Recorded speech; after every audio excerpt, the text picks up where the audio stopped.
Chào Hảo, xin chào mọi người, mình là Vũ và chào mừng mọi người đến với kênh Vlog Vũ đến Đài Loan rồi đây. Lúc trước thì mình có nói với mọi người là mình đang học hệ ngôn ngữ ở Đài Loan. Vậy thì nếu muốn đi du học Đài Loan thì bao gồm có những hệ du học nào, hệ ngôn ngữ mình đang học là gì và cách apply như thế nào. Hôm nay mình sẽ giới thiệu cho mọi người biết nha.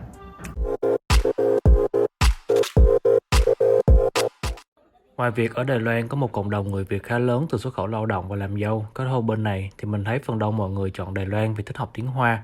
Cùng là châu Á nên văn hóa cũng không có quá nhiều khác biệt, thời tiết cũng vậy.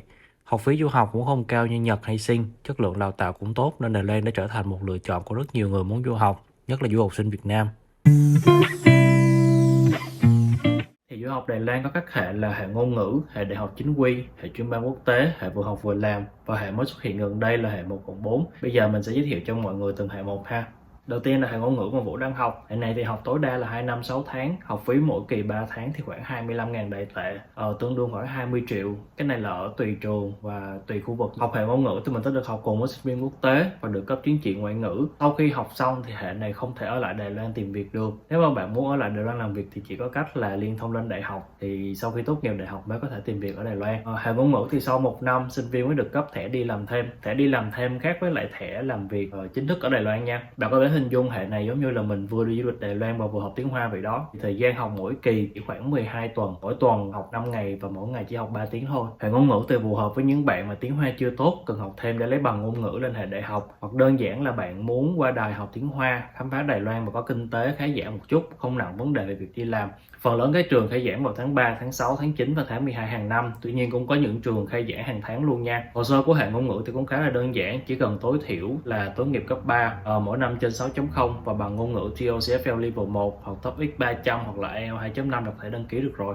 Thêm nữa là sau khi học cảm thấy đủ, bạn có thể thi TOEFL bên Đài luôn và trực tiếp apply lên đại học mà không cần về phải Việt Nam nữa. Tiếp theo là hệ đại học chính quy. Hệ đại học chính quy thì thời gian học là 4 năm dành cho hệ đại học và 2 đến 4 năm dành cho hệ thạc sĩ. Học phí mỗi kỳ 6 tháng là tầm vào khoảng 40.000 đến 70.000 Đài tệ tùy chương trình học và tùy trường học. Khai giảng vào tháng 2 và tháng 9 hàng năm. Tuy nhiên tháng 2 thì ít có sự lựa chọn hơn là tháng 9. Tháng 9 thì gần như là toàn bộ các trường đều khai giảng và đều có cái ngành mà bạn mong muốn hết. Học hệ đại học chính quy thì mình sẽ được học cùng với sinh viên Đài Loan. Chính vì vậy mà cần chứng chỉ ngoại ngữ cao hơn, tối thiểu là TOEFL Level 2 hoặc là Level 3 tùy theo trường và tùy theo ngành học. Sau khi tốt nghiệp đại học chính quy thì bạn có thể ở lại Đài Loan để làm việc, thậm chí là định cư ở lại Đài Loan luôn. Hệ này thì sau 1-2 tháng sau khi qua Đài Loan thì mình đã được cấp thẻ đi làm thêm rồi. Hệ này cũng không có gì đặc biệt ha, cũng giống như chương trình du học qua những nước khác thôi. Thì bạn chỉ cần đóng tiền, học đầy đủ và tốt nghiệp thì có thể ở lại Đài Loan làm việc được rồi. Hệ tiếp theo là hệ vừa học vừa làm. Hệ này thì nôm na giống như là học đại học chuyên ngành về đào tạo nghề, có thể vừa đi học và vừa đi làm để kiếm tiền được, nhưng cũng có những hạn chế nhất định. Thời gian học của hệ này là bao gồm 4 năm, học phí không quá cao, chỉ từ 40.000 đến 55.000 Đài tệ, lại thường được trường ưu đãi học phí và ký túc xá. Khai giảng vào tháng 2 và tháng 9, học cùng sinh viên Việt Nam, thường không yêu cầu chứng chỉ tiếng Hoa hoặc chỉ cần TOEFL Level 1 là được rồi. Nếu điểm trung bình 3 năm cấp 3 trên 6.0 thì thường sẽ không ai phỏng vấn, có thể tìm việc làm tại Đài Loan sau khi tốt nghiệp luôn ha. Ngành học của hệ vừa học vừa làm thì thường không đa dạng lắm, chủ yếu là các ngành liên quan đến nhà hàng, khách sạn, kỹ thuật, điện máy và thường bắt buộc phải ở trong ký túc xá cũng như là làm việc trong những công ty do trường sắp xếp và chỉ định. Cũng chính là vì vừa học vừa làm nên đôi khi kiến thức học ở trên trường thường không có quá nhiều. Hơn nữa việc học trên lớp cùng với toàn bộ sinh viên Việt Nam nên ít có cơ hội giao tiếp tiếng Hoa với người Đài, nên khả năng ngôn ngữ sẽ bị hạn chế. Theo những gì mình biết thì các bạn học hệ này thường là khá là vất vả, nên chỉ dành cho những bạn nào mà chăm làm và chịu khó một chút. Nhưng bù lại thì ra trường sẽ có kinh nghiệm về ngành nghề mình học rất là nhiều, cũng như không có quá gánh nặng về kinh tế,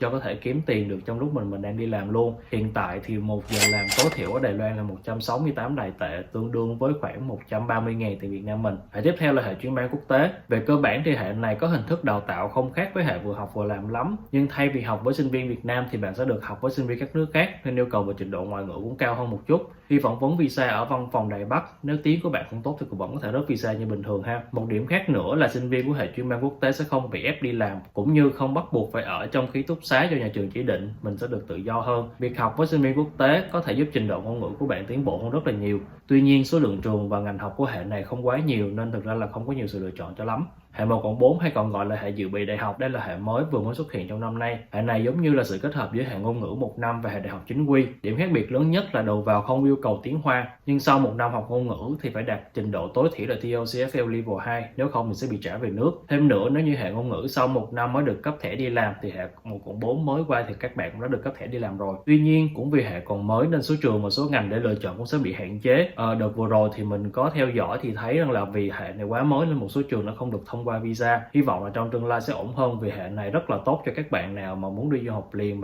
mà hiện tại đang không có bất kỳ một chứng chỉ ngoại ngữ nào hết. Vậy là mình đã giới thiệu sơ xong cho mọi người tất cả các hệ du học hiện tại đang có ở Đài Loan. Bây giờ thì mình sẽ chỉ cho mọi người cách làm hồ sơ của hệ ngôn ngữ ha. Đầu tiên là bạn phải có bằng TOEFL Level 1 hoặc là bằng ngoại ngữ tương đương.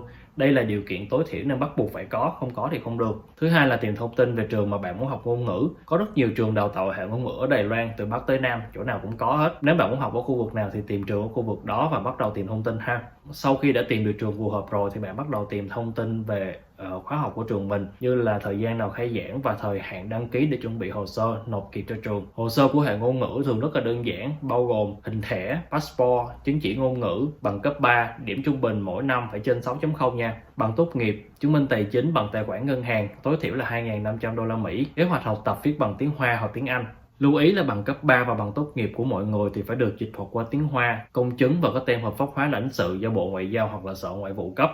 Hiện tại hầu hết tất cả các trường đều chấp nhận là việc scan hồ sơ và nộp online lên hệ thống của trường. Nếu hồ sơ đầy đủ thì trường sẽ gửi thư nhập học về cho bạn. Sau khi nhận được giấy nhập học của trường thì bạn sẽ thuộc chuẩn bị hồ sơ để nộp xin visa tại Văn phòng Văn hóa Kinh tế Đài Bắc tại Việt Nam, bao gồm bộ hồ sơ đã nộp cho trường, đơn khai xin visa điền trên web của Văn phòng Văn hóa Kinh tế Đài Bắc, in ra nộp cùng với 2 ảnh passport kèm theo giấy chứng nhận nhập học mà trường nó gửi cho bạn. Thêm nữa là Văn phòng Văn hóa Kinh tế Đài Bắc sẽ yêu cầu chứng minh tài chính cao hơn, thường là phải trên 5.000 đô la Mỹ. Nộp xong, nếu mà hồ sơ đã ổn hết rồi thì văn phòng sẽ hẹn bạn ngày phỏng vấn. Khi phỏng vấn thì văn phòng sẽ hỏi bạn những câu hỏi gì. Câu trả lời là tùy thuộc vào hồ sơ của bạn nộp như thế nào thì người ta sẽ dựa trên đó để soạn câu hỏi phỏng vấn riêng cho bạn. Mục đích là để xem bạn có thực sự tự mình chuẩn bị hồ sơ này hay không, số tiền bạn chứng minh tài chính có hợp lý hay không. Như mình đã đi làm rồi nên họ hỏi số tiền ở đâu để mình đi học, mình nói là tiền của mình tiết kiệm. Sau đó họ cần mình bổ sung thêm các giấy tờ chứng minh công việc trước đây, giống như là hợp đồng lao động, bảo hiểm xã hội. Rồi họ tiếp tục hỏi thông tin về trường, giờ học, về học phí, bla bla các thứ. Nói chung là họ muốn biết là mình có thực sự là người tự chuẩn bị hồ sơ hay không.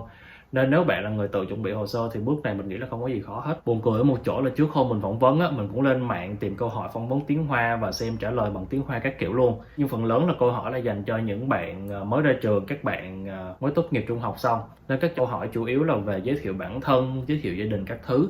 Tuy nhiên mình thì đã đi làm rồi và tuổi cũng đã hơi lớn một tí rồi, nên họ sẽ hỏi câu hỏi phỏng vấn hoàn toàn khác. Giống như là tới lượt mình đó, thì họ không có cần mình phải là tự giới thiệu bản thân hay gì hết.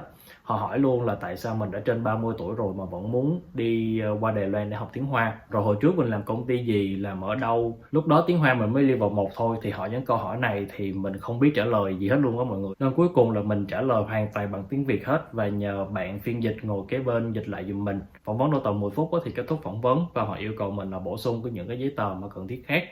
Thì hôm sau mình bổ sung tất cả các giấy tờ đó, thì hôm sau nữa buổi sáng vừa mới thức dậy luôn thì văn phòng gọi điện cho mình thông báo rằng là visa của mình được thông qua rồi. Hiện tại mình vẫn còn nhớ cái cảm giác lúc đó mình vui như thế nào. Mình gọi điện cho bạn ở bên Đài Loan, mình gọi điện cho nhà, gọi điện cho bạn bè, vì mình rất là muốn qua Đài Loan đi du học. Cuối cùng là một vài lời khuyên dành cho mọi người. Hệ ngôn ngữ thực ra là rất là dễ làm. Bạn có thể tự làm để tiết kiệm chi phí. Theo mình biết, chi phí đi qua trung tâm dành cho hệ ngôn ngữ thì tầm khoảng 1.500 đô la Mỹ, tầm đâu đó khoảng tầm 35 triệu. Trong khi đó mình tự làm thì tất cả các loại phí bao gồm cả vé máy bay luôn thì chưa tới 10 triệu nữa.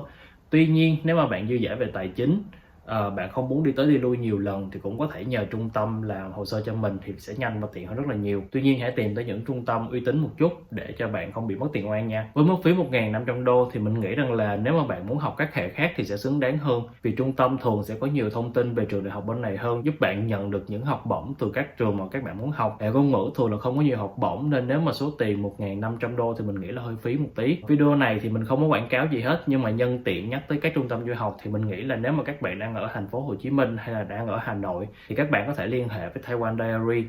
Mình từng học bên này, bạn mình cũng từng làm hồ sơ bên đây, các bạn làm việc rất là tận tâm. Sau khi qua Đài Loan cũng hay tổ chức những cái hoạt động ngoại khóa, rồi những cái hoạt động để gắn kết sinh viên Việt Nam qua bên Đài du học. Người sáng lập trung tâm là anh Hai Du cũng đang làm việc ở bên Đài Loan, nên có gì thì các bạn qua bên này cũng không có bị việc là đem công bỏ chợ.